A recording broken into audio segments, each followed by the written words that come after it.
আসসালামু আলাইকুম। আপনার অনেক ধন্যবাদ, শুক্রিয়া।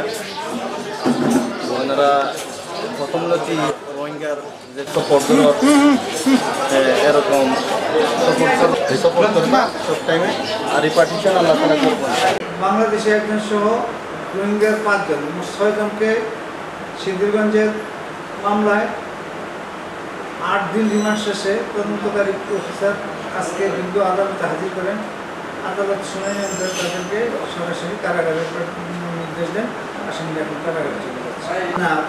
আপাতত ওই আয়ু আর কোনো ফার্দার পিটিশন নেই। যদি ভবিষ্যতে পাওয়া যায় আদালত শুনানি আনতে পরবর্তী ব্যবস্থা।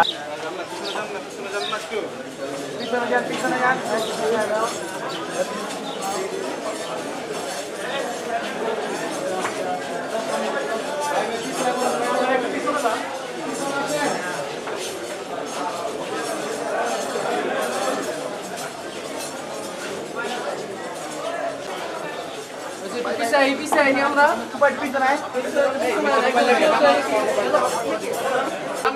সামনে যান, সাংবাদিক ভাইরা সামনে যান।